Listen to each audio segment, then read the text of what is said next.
7 अगस्त 2013 लियारी के बजिंजो चौक पर ग्राउंड में एक फुटबॉल मुकाबला हुआ। लियारी गैंग वॉर का नामी ग्रामी किरदार मेहमान खुसूसी था। मैच खत्म हुआ तो उसने खिलाड़ियों में इनामात बांटे। रात के 2 बज चुके थे। वो वापस जाने के लिए अपनी गाड़ी के पास पहुंचा तो खौफनाक धमाका हो गया। वो तो बच गया, मगर उसका करीबी साथी और अहम कमांडर मारा गया। उसे लगा ये किसी दुश्मन का हमला नहीं, बल्कि किसी ऐसे का वार है जो बज़ाहिर अपना है। ये हमला हुआ था रहमान डकैत के राइट हैंड बाबा लाडला पर और हमले का इल्जाम था उज़ैर बलोच पर। इस वाक़े के बाद लियारी में एक नई गैंग वॉर छिड़ गई। जो कल तक एक दूसरे पर जान देते थे, अब एक दूसरे की जान लेने लगे। ये क्या माजरा था? बाबा लाडला ने उस हमले का इंतकाम कैसे लिया? ये सब जानेंगे हम लियारी गैंग वॉर के एक और अहम किरदार नूर मोहम्मद उर्फ बाबा लाडला की कहानी में। लेकिन पहले हमारे चैनल को सब्सक्राइब जरूर कर लें। तो चलिए फिर चलते हैं लियारी। 10 अक्टूबर 1977 लियारी के इलाके चाकीवाड़ा में एक बच्चा पैदा हुआ। माँ बाप ने उसका नाम नूर रखा, नूर मोहम्मद। उन्हें उम्मीद थी कि बेटा उनका नाम रोशन करेगा, मगर किसी को यह पता नहीं था कि वो बड़ा होकर ऐसे काम करेगा कि लियारी वाले उसके नाम से कांपेंगे और वो नूर मोहम्मद नहीं बल्कि बाबा लाडला के नाम से मशहूर होगा। बाबा लाडला के बाप गुलाम हुसैन की शादी दुबई चौक के अजीज गबोल की बेटी से हुई थी। सीनियर सहाफ़ी बताते हैं कि गुलाम हुसैन खुद और उसका ससुर दोनों मनशियात बेचते थे। उन्हीं दिनों पाकिस्तान से दुबई जाने का ट्रेंड भी बहुत चल पड़ा था। जो कानूनी तौर पर नहीं जा सकता था वो लांचों के जरिए गैर कानूनी तौर पर जाता था। एक दिन गुलाम हुसैन भी ऐसी ही लांच में रवाना हुआ, लेकिन समंदर में इंजन खराब हो गया। 20 लोग सवार थे, खाने पीने के लिए कुछ नहीं था। 25 दिन तक वो समंदर में थे और जब उन्हें शिप से रेस्क्यू किया गया तो सिर्फ 3 लोग जिंदा बचे थे, और वो भी अपने साथियों का गोश्त खाकर। कहते हैं उस वाक़े ने गुलाम हुसैन को बदल दिया था और उसने नशा बेचने से तौबा कर ली थी।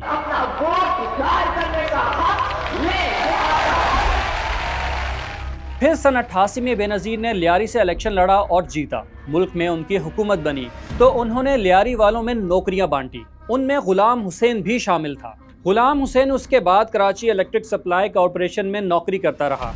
उधर बाबा लाडला का दिल पढ़ाई में नहीं लगता था।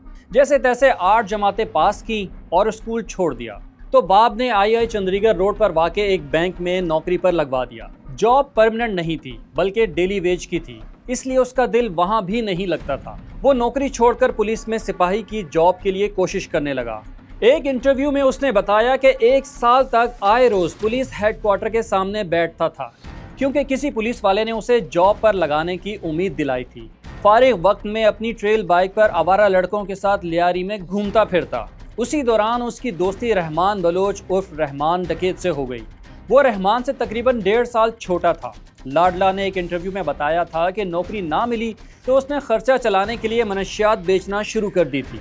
कुछ दिन ठीक रहे, लेकिन एक दिन पुलिस ने उसके घर पर छापा मारा और चर्स के 500 रॉड बरामद किए। छापे के बाद बाबा लाडला ने मुखबरी के शुबे में एक होटल वाले को कत्ल कर दिया। उसके बाद वो हिस्ट्री शीटर बन गया और उसके खाते में जुर्म बढ़ते गए। उसके बाद वो हाजी लालू के गैंग में शामिल हो गया। रहमान पहले ही उस गैंग में था। बाबा लाडला लियारी में एक आम सा लड़का था और मैं समझता हूँ कि बाबा लाडला इंतहाई शातिर था और जो इब्तदाई तालीम थी उसने लियारी में हासिल की। उसके बाद कोई रोज़गार वगैरह था नहीं और फिर बाद में उसने कुछ सिफारिशें लगा के एक प्राइवेट बैंक में नौकरी की लियारी में, फूल पत्ती लेन में। उसको गैंग वॉर के कुछ लड़कों से ताल्लुकात बने और फिर वो आप ये समझें कि लियारी में इंतहाई सरगर्म रहा। और ये वो किरदार है जिसको मेरे ख्याल में कम ही लोग याद करते हैं, लेकिन मैं समझता हूँ कि लियारी गैंग वॉर का एक अहम किरदार जिसका नाम बाबा लाडला है। रहमान 1995 से 1997 तक 2.5 साल जेल में भी रहा। तब भी लाडला ने इलाके वालों को उसकी कमी महसूस नहीं होने दी। रहमान ने जेल से बाहर आकर हाजी लालू और अरशद पप्पू के मुकाबले में अपना अलग गैंग कायम किया तो लाडला उसका राइट हैंड बन गया। रहमान के और भी साथी थे जिनमें मामा गफ्फार, शफी पठान वगैरह शामिल थे, मगर वो सबसे ज्यादा भरोसा बाबा लाडला पर ही करता था। अगस्त 2001 में अंडरवर्ल्ड डॉन शुएब खान पर हमले में भी रहमान और बाबा लाडला का नाम सामने आया। शुएब और लियारी गैंग और जो रहमान डकैत थे वो आमने सामने आ गए थे कुछ मामलात में। ख़ास तौर पर कराची पे कब्जे की जंग चल रही थी।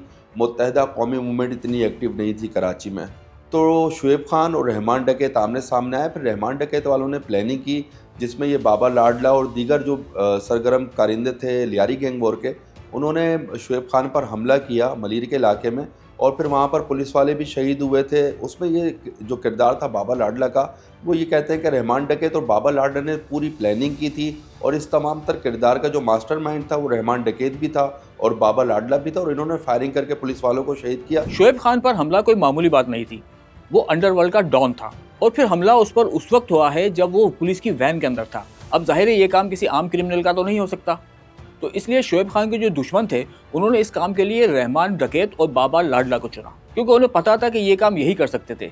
वो पुलिस की ना तो मार से डरते थे, ना उन्हें जेल की सलाखों का डर था। इस काम के लिए उन दोनों ने जो है 2 करोड़ की सुपारी ली थी और 1 करोड़ एडवांस भी पकड़ लिए थे। ये बात है अगस्त 2001 की। शुएब खान को सिटी कोर्ट लाया गया था और पेशी के बाद उसे वापस ले जाया जा रहा था लांडी जेल। रास्ते में पड़ता है मलीर पुल। मलीर पुल के ऊपर चढ़ाई करते वक्त गाड़ी जैसे ही स्लो हुई तो वहां पर रहमान डकैत और ये बाबा लाडला वगैरह पहले ही तैयार खड़े हुए थे। उन्होंने फायरिंग कर दी।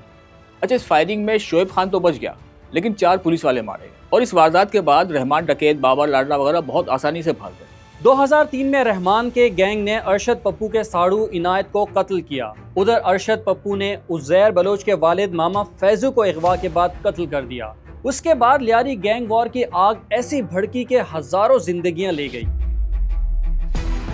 2005 में चौधरी असलम की सरबराही में लियारी टास्क फोर्स ने लियारी गैंग्स के खिलाफ कार्रवाई शुरू कर दी थी। रहमान बलोच ने उस दौरान हब में ठिकाना बना लिया था। मई 2005 में चौधरी असलम ने हब में रहमान बलोच के घर व्हाइट हाउस पर छापा मारा। मुबैना तौर पर वहां भी पुलिस पर फायरिंग करने वालों में बाबा लाडला शामिल था। उनकी फायरिंग से एसएचओ कलाकोट अरशद बट शहीद हो गए थे। चौधरी असलम के पेट में गोली लगी थी, जबकि इरफान बहादुर और उमर शाहिद हामिद भी जख्मी हुए थे। चौधरी असलम को एक मज़ाहिया तौर पर इतला मिली थी कि हब के इलाके में रहमान डकैत वहाँ पर मौजूद है, और चौधरी असलम एक लाउबाली सा आदमी था। उसने अपनी जो करीबी पुलिस पार्टी थी उसको तैयार किया। वो कोई इस उम्मीद से नहीं किया था कि रहमान डकैत का उसका टकराव हो जाएगा, और उस दौर में इरफान बहादुर, आरिफ अजीज़ और इस तरह के और भी किरदार थे पुलिस के जो कि वहाँ पर हब में पहुँचे थे। और जब ये हब पे पहुँचे थे तो रहमान डकैत वहाँ पूरी तैयारी के साथ बैठा था। वहाँ पर इन लोगों पर फायरिंग हो गई। उसमें आरिफ अजीज़ ज़ख्मी हुआ जो आजकल एसएसपी सिटी है, इरफान बहादुर ज़ख्मी हुआ जो आजकल एसएसपी सीटीडी है। और फिर इनको ये महसूस हुआ कि जो रहमान डकैत है वो पूरी तैयारी के साथ बैठा हुआ है, क्योंकि अंधाधुंध फायरिंग का सिलसिला था और ये सिलसिला कुछ 40-45 मिनट तक चलता रहा। फिर उसके बाद हब पुलिस की और कराची पुलिस की मजीद नफरी को वहाँ पर तलब किया गया। जून 2006 में रहमान डकैत को चौधरी असलम ने पकड़ लिया। वो 2 महीने तक पुलिस की कैद में रहा, फिर फरार हो गया। इसकी तफसील आप हमारी रहमान डकैत से मुतालिक वीडियो में देख सकते हैं। बताया गया कि पुलिस की कैद से रहमान को फरार कराने में बाबा लाडला का बहुत हाथ था। 2006 में अरशद पप्पू की गिरफ्तारी के बाद लियारी का मुकम्मल कंट्रोल रहमान डकैत के हाथ में आ चुका था। इस दौरान लियारी का मामला सिर्फ जराइम तक महदूद नहीं रहा था, बल्कि पॉलिटिकल वायलेंस भी शामिल हो चुका था। ऐसे में एमक्यूएम का रास्ता रोकने के लिए रहमान डकैत को पीपल्स पार्टी की सरपरस्ती मिली। उसके सर की कीमत 50 लाख रुपए मुकर्रर थी, मगर वो अब रहमान डकैत के बजाय सरदार रहमान बलोच कहलाने लगा था। दूसरी जानिब अब तमाम मारधाड़ वाले काम बाबा लाडला ने संभाल लिए। उसने लियारी के मुख्तलिफ इलाकों में अपने कमांडर लगाए थे। हर इलाके में जुए और मनशियात के अड्डे चलाना या उनसे हफ्ता वसूली, ताजरों से भत्ता लेना और दूसरे गैर कानूनी काम उसी कमांडर की सरपरस्ती में होते थे। सब कमांडर बाबा लाडला को रिपोर्ट करते थे। अहम कमांडरों में शिराज कामरेड, यासिर पठान, आसिफ नियाजी, शकील बादशाह, आगा शौकत, जुबैर वहशी वगैरह शामिल थे। बाबा लाडला का इंतहाई अहम किरदार था। एक पुराना लड़का था, इनके साथ चला हुआ लड़का था। उसने क्या किया कि फूल पत्ती लाइन, सिंगू लेन, नीपियर का इलाका और जो लियारी के मुख्तलिफ इलाके थे, चाकीवाड़ा, कलाकोट, इन इलाकों में जो कमांडर बनाने की जिम्मेदारी थी वो बाबा लाडला के सुपुर्द थी। मैं ये समझता हूँ कि बाबा लाडला कोई इतना कद काट का कोई बिल्डर आदमी नहीं था, एक नॉर्मल कद का आदमी था, लेकिन उसकी जो बॉडी लैंग्वेज थी या उसकी बॉडी में जो लचक थी वो इंतहाई ज़्यादा थी। उसका जो दिमाग था वो इंतहाई तेज़ था और उसने इन लड़कों पर मेहनत की। रहमान डकैत को रहमान डकैत बनाने में मैं समझता हूँ बाबा लाडला वालों ने बहुत मेहनत की, और उसके बाद जो कमांडर बनाए गए, उनके इंटरव्यूज़ किए गए, उनको आजमाया गया, उनको देखा गया, उनको असलाह दिया गया, उसमें बाबा लाडला का एक अहम किरदार था। जो रहमान की गिरफ्तारियां हुई या रहमान ने मुकाबला किया पुलिस से, उसमें भी बाबा लाडला वालों का अहम किरदार था, क्योंकि बाबा लाडला को रहमान डकैत ये समझता था कि ये मेरा करीबी आदमी है। रहमान बलोच ने 2008 में पीपल्स अमन कमेटी के नाम से तंजीम बनाई, जो गैंग का सियासी कवर था। उस दौरान रहमान बलोच सियासी तौर पर इतना मजबूत हो चुका था कि इलाके में इलेक्शन टिकट भी उसकी मर्जी से दिए जाते। सियासत में मुदाखलत पर रहमान डकैत की शिकायत आसिफ अली जरदारी तक की गई।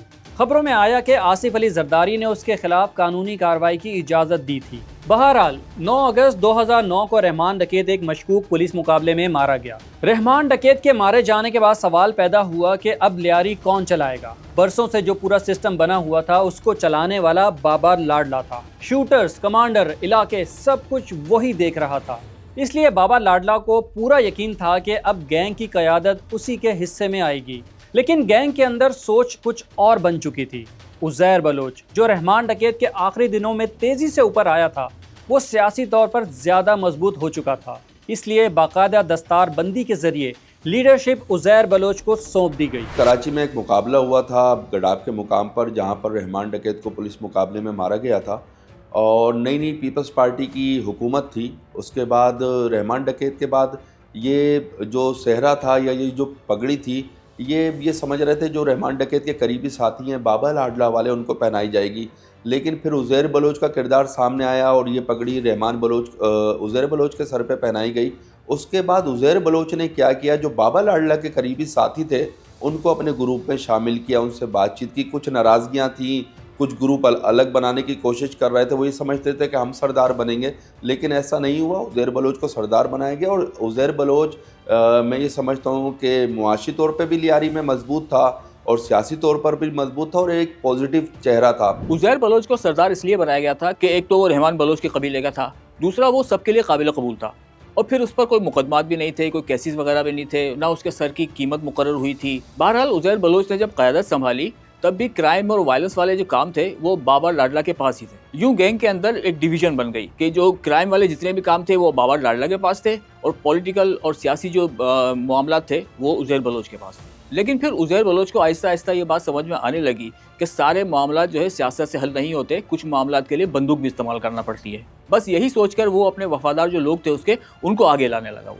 और जब बाबा लाडला के लोग पीछे हटाए जाने लगे तो इससे ये बाबा लाडला को ये बात बुरी लगी, तो यहीं से इन दोनों में इख्तलाफात पैदा होना शुरू हो गए थे। उज़ैर और बाबा लाडला ने लियारी के बाहर भी अपना नेटवर्क फैलाना शुरू कर दिया था, खास तौर पर बलोच और सिंधी बोलने वाली आबादियों में। खारादर, मीठादर समेत ओल्ड सिटी एरिया और बंसरोड सदर जैसे कारोबारी इलाकों से भत्ते की वसूली बढ़ा दी गई। लिसानी बुनियादों पर यानी उर्दू बोलने वालों और सिंधियों बलोचियों में क्लैश भी शुरू हो गए थे। एक इलाके के लोग दूसरे इलाके में नहीं जा सकते थे। उन्हीं दिनों शेर शाह कबाड़ी मार्केट में एक इंतहाई अफसोसनाक वाकया पेश आया। बाबा लाडला के गैंग ने कराची की सबसे बड़ी स्क्रैप मार्केट से भत्ता मांगा था। इनकार पर 19 अक्टूबर 2010 को मार्केट पर हमला कर दिया गया। 14 से 15 मोटरसाइकिलों पर सवार 25 से 30 लड़के आए। पिस्टलों और क्लाशनकोफों से फायरिंग करके 13 लोगों को मार डाला। FIR के मुताबिक उस हमले को लीड बाबा लाडला ही कर रहा था। ये कराची का एक बड़ा खौफनाक वाकया था। शेर शाह की स्क्रैप मार्केट है, वहां पर कुछ गैंग के लड़कों ने अचानक धावा बोल दिया था। FIR में बताया गया कि बाबा लाडला ग्रुप ने ताजिरों से भत्ता मांगा था, तो ताजिरों ने इनकार कर दिया। इसके बाद 12-15 मोटरसाइकिलों पर तकरीबन 25-30 लड़के जो है वो आए। किसी के पास TT थी, किसी के पास क्लाशन थी, तो किसी के पास कोई और जदीद किस्म का हथियार था। उन्होंने मार्केट में दाखिल होते ही फायर खोल दिया और ऐसा कत्लेआम किया कि हर तरफ खून ही खून फैल गया। इस हमले में 13 लोग मारे गए थे और कई जख्मी हुए थे, और FIR के मुताबिक हमला करने वालों को बाबा लाडला लीड कर रहा था। शेरशाह कबाड़ी मार्केट में जो ताजिर थे वो इनको नज़रअंदाज कर रहे थे। वो ये भत्ता मांगते थे, वो इनको नज़रअंदाज करते थे। उस वक्त जो मुत्तहिदा कौमी मूवमेंट और पीपल्स पार्टी अपने पीक पर थी, और फिर लियारी गैंग वॉर के कोई 20 से 25 लड़कों ने वहाँ जाके शेरशाह कबाड़ी मार्केट पे फायरिंग की, और ये भत्ते का तनाज़ा था। भत्ते के अलावा जो वहाँ का एरिया था वो इंतहाई अहम कराची का एरिया है, और वहाँ पर इन लोगों ने फायरिंग की थी, जिसमें 10 से ज़ायद ताजिर जो दुकानदार थे वो जाँ बाग हुए थे। उसके बाद हमने देखा कि वफाकी वज़ीर दाखिला रहमान मलिक कराची आए थे, ताजिर बिरादरी ने शोर किया था और उसके बाद उन्होंने दाद रस्सी की थी इनकी आके, लेकिन उसके बाद भी मामला ठीक नहीं हुए जब तक गैंग वॉर ने उनसे भत्ता नहीं ले लिया, जब तक उनको प्रेशर नहीं दे दिया। बाबा लाडला बज़ाहिर उज़ैर बलोच के साथ चल रहा था, मगर शायद वो उज़ैर को अपना लीडर मानने के लिए तैयार नहीं था। उसके ख्याल में उज़ैर ना उम्र में बराबर था, ना तजर्बे में, और ना ही उसने वो लड़ाइयाँ लड़ी थी जो बाबा लाडला लड़ चुका था। फिर हालात ने बाबा लाडला के शक और बढ़ा दिए। उसके करीबी साथियों पर अचानक छापे पड़ने लगे, गिरफ्तारियां होने लगीं, ठिकाने एक एक करके सामने आने लगे। बाबा लाडला को लगने लगा कि ये सब महज इत्तफाक नहीं, बल्कि इसके पीछे उज़ैर बलोच है। लेकिन अभी रास्ते जुदा नहीं हुए थे। 2012 में होने वाले लियारी ऑपरेशन में बाबा लाडला ने उज़ैर बलोच का भरपूर साथ दिया था। इसी तरह 16 मार्च 2013 को अरशद पप्पू, उसके भाई यासिर अरफात और साथी शेरा पठान को डिफेंस से लियारी लाया गया। बाद में दर्ज की गई एफआईआर के मुताबिक अरशद पप्पू और उसके भाई पर शदीद तशद्दुद करके जान ली गई। फिर उनकी लाश के टुकड़े करके जला दिए गए और गटर में बहा दिए गए और दोनों भाइयों के सरों से फुटबॉल भी खेली गई। अरशद पप्पू की बीवी ने एफआईआर में उज़ैर बलोच के साथ बाबा लाडला का नाम भी दर्ज कराया था। अरशद पप्पू और उसके भाई के साथ जो भयानक वाकया हुआ बहुत ही हौलनाक किस्म का था। जैसे कि पहले उसकी उंगलियां काटी गई, फिर हाथ पांव काटे गए, फिर जिसमें टुकड़े किए गए, फिर उन्हें जलाया गया, फिर गटर में बहाया गया, सर काट कर फुटबॉल खेली गई। इस कत्ल की एफआईआर में उज़ैर बलोच के जो करीबी साथी था हबीब जान बलोच, उसको भी नामजद किया गया था। उन्होंने बताया कि ये सब किया धरा बाबा लाडला और उस्ताद झेंगो का था। वो दहशत फैलाना चाहते थे, इसीलिए उन्होंने पहले मस्जिदों से ऐलान किया और लोगों को इकट्ठा किया कि भाई आप आएँ और देखें। बाबा लाडला ने टीम बनाई थी जिसमें पुलिस मोबाइलें भी शामिल थी, प्राइवेट लड़के भी शामिल थे और उन्होंने डिफेंस में छापा मारा एक फ्लैट पे और वहाँ से अरशद पप्पू को हिरासत में लिया। लेकिन जब उसके बाद हमने देखा तो दुनिया ने ही देखा बल्कि कि जो अरशद पप्पू था उसको तशद्दुद का निशाना बनाया गया और किसी ने सर काटा, किसी ने हाथ काटे। ये वो अरशद पप्पू और उज़ैर बलोच की पुरानी लड़ाई थी जो कि उनके वालिदैन से शुरू हुई थी और उसके बाद जो बाबा लाडला का किरदार था इस तमाम तर गेम में बाबा लाडला ने एक अहम किरदार अदा किया। उसको वहाँ से गिरफ़्तार करना हो, उसको लियारी लेके आना हो, तमाम तर लोगों को जमा करना हो और वहाँ पे उसको तशद्दुद करना और उसको मतलब गिरेबान पकड़ पकड़ के ये बताया कि हमने आज अपना बदला लिया। वहाँ पे जश्न मनाया गया, वहाँ पर हवाई फायरिंग की गई। उन दिनों पीपल्स पार्टी की हुकूमत खत्म हो चुकी थी। सुप्रीम कोर्ट के हुक्म पर पुलिस ने अरशद पप्पू के कातलों को पकड़ना शुरू किया। उस दौरान बाबा लाडला फरार होकर ईरान चला गया। उज़ैर बलोच से एक एंकर ने पूछा तो उसने बाबा लाडला को लियारी का बच्चा करार दिया। बाबा लाडला का तो पब्लिक जानता है, उसको सब जानते हैं, मैं भी जानता हूँ उसको, लियारी का बच्चा है। वो कहाँ है? वो 3 महीने से नजर नहीं आ रहा है। यही हम लोग आपस में बातचीत करते हैं कि वो ईरान गया हुआ है 3 महीने से। उज़ैर बलोच के इस बयान को कुछ ही दिन गुजरे थे कि एक और अगस्त आ गया। 7 अगस्त 2013 लियारी के बजिंजो चौक पर ग्राउंड में एक फुटबॉल मुकाबला हुआ। बाबा लाडला मेहमान खुसूसी था। मैच खत्म हुआ तो उसने खिलाड़ियों में इनामात बांटे। वो वापस जाने के लिए अपनी गाड़ी के पास पहुंचा तो खौफनाक धमाका हो गया। बाबा लाडला तो बच गया मगर उसका करीबी साथी और अहम कमांडर शिराज पठान मारा गया। बाबा लाडला को लगा कि इस हमले के पीछे भी उज़ैर है। यहाँ से रास्ते अलग हो गए, एक नई गैंग वॉर छिड़ गई। बाबा लाडला ने हमले के जवाब में उज़ैर बलोच के तर्जुमान जफर बलोच को गरीब शाह रोड पर कत्ल करवा दिया। जफर बलोच पहले ही एक हमले में माजूर हो चुका था और बेसाखी के सहारे चलता था, मगर उसके बावजूद उसे नहीं बख्शा गया। पीपल्स पार्टी की जानिब से फुटबॉल मैच हुआ लियारी में और वहाँ पर बाबा लाडला की गाड़ी के करीब एक धमाका हो गया। तो बाबा लाडला को ये महसूस हुआ कि उज़ैर शायद मुझे रास्ते से हटाने के लिए ये किरदार अदा कर रहा है और उसके बाद ही इन दोनों में इख्तलाफात पैदा हुए।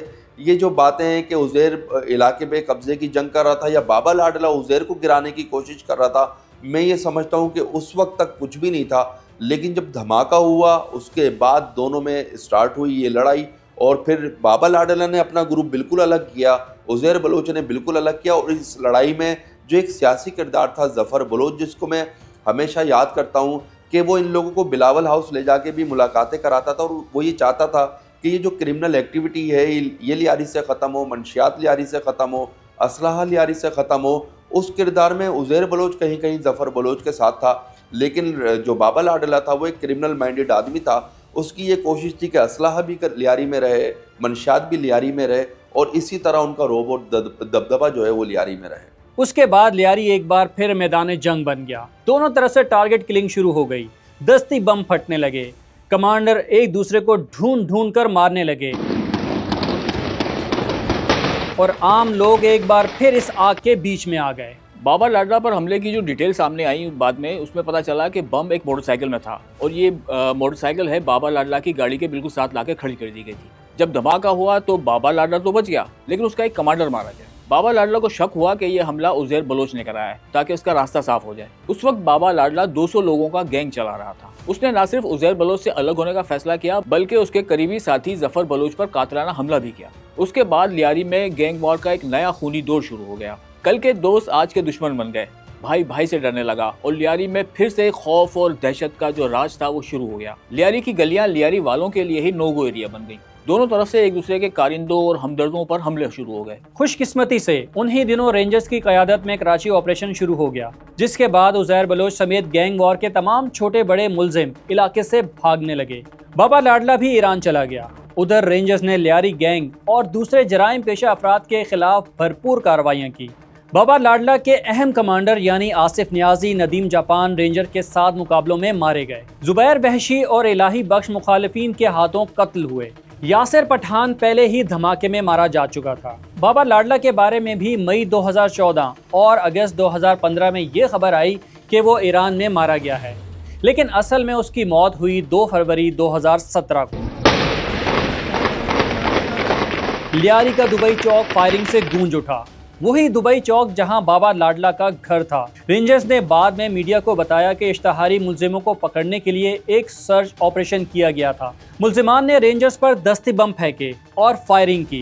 रेंजर्स की जवाबी फायरिंग से 3 मुलजिमान हलाक हो गए, जिनकी शनाख्त नूर मोहम्मद उर्फ बाबा लाडला, सिकंदर उर्फ सिक्कू और मोहम्मद यासीन उर्फ मामा के नाम से हुई। उससे 2 दिन पहले कुछ इतलात थी कि जो पाकिस्तान और ईरान का बॉर्डर है, वहाँ से बाबा लाडला को या तो मुकाबले में मारा जा चुका है या उसको वहाँ से गिरफ्तार कर लिया गया है। लेकिन हमने 2 से 3 दिन बाद देखा कि रेंजर्स ने फूल पत्ती लेन में ये मुकाबला किया था, जिसमें बाबा लाडला समेत 2 लड़के, जो सिकंदर और सिक्कू उसका करीबी साथी था और एक शिराज मेरे ख्याल में लड़का था, वो इस रेंजर से मुकाबले में मारे गए थे। और कोई 45 मिनट तक ये मुकाबला चला था, जिसमें हमें उस दौर में रेंजर्स की जानिब से ये बताया गया था कि दस्ती बम का आज़ादाना इस्तेमाल हुआ, अंधाधुंध फायरिंग हुई, इलाके में खौफ रास फैल गया। फिर रेंजर्स की मज़ीद नफरी को तलब किया गया, पुलिस ने रेंजर्स ने कॉर्डन ऑफ किया और कोई 45 मिनट बाद हमें कोई 3:30-4 बजे ये खबर मिली कि रेंजर्स से मुकाबले में बाबा लाडला समेत जो दीगर 2 गैंग वॉर के कारिंदे थे वो मुकाबले में मारे गए। लियारी के दुबई चौक से जो कहानी शुरू हुई थी वो लियारी के दुबई चौक पर ही खत्म हुई। फरवरी 2017 में खबर आई कि लियारी गैंग वॉर का अहम किरदार बाबा लाडला आधी रात के वक्त मारा गया है। उसके मरने की खबरें इससे पहले भी आती रही थी, तो इस बार भी लोगों को लगा कि ये बस अफवाही होगी, मगर इस बार ये इत्तला रेंजर्स की तरफ से आई थी। रेंजर्स के मुताबिक बाबा लाडला की गिरफ्तारी के लिए दुबई चौक पर छापा मारा गया, तो बाबा लाडला ने रेंजर्स पर हमला कर दिया। जवाबी फायरिंग में बाबा लाडला और उसके 2 साथी मारे गए। बाबा लाडला की वालदा ने मुकाबला जाली होने का इल्जाम लगाया था। सुबह 4 बजे तुर्बत से 4 जने को उठाया। बाबा लाडला, सिकंदर सिक्कू, मामा यासीन, एक तुर्बत वाला था। तीनों को लेके आया कराची पे। 30 दिन के बाद रात की 4 बजे मैच शुरू हुआ दुबई चौक में। बहुत बड़ा पैरू हुआ। सुबह सवेरे हम लोग ने सुना कि मतलब बाबा को मारा। बहुत रेंजर्स थे, पुलिस वाला भी साथ था। इन लोग का रेंजर्स भी लेके जाली मुकाबले में मार दिया। पूरे बाबा के मुकाबला किया। 40 साला बाबा लाडला ने 2 शादियां की थी और उसके 15 बच्चे थे। बाबा लाडला की हलाकत के बाद लियारी गैंग वॉर का एक और चैप्टर क्लोज हुआ। इस दौरान उज़ैर बलोच भी गिरफ्तार हो चुका था। बाबा लाडला के बाद उसके भाई जाहिर लाडला ने गैंग चलाने की कोशिश की, मगर सिक्योरिटी इदारों ने उसके बाद लियारी में गैंग वॉर की आग को दोबारा नहीं भड़कने दिया। कुछ चिंगारियां जरूर सुलग रही हैं, कुछ सपोलिये हैं जो सांप बन रहे हैं। लियारी सीरीज में हम इन सब किरदारों पर भी जल्द वीडियो लेकर आएंगे। ये वीडियो आपको कैसी लगी कमेंट में ज़रूर बताइएगा।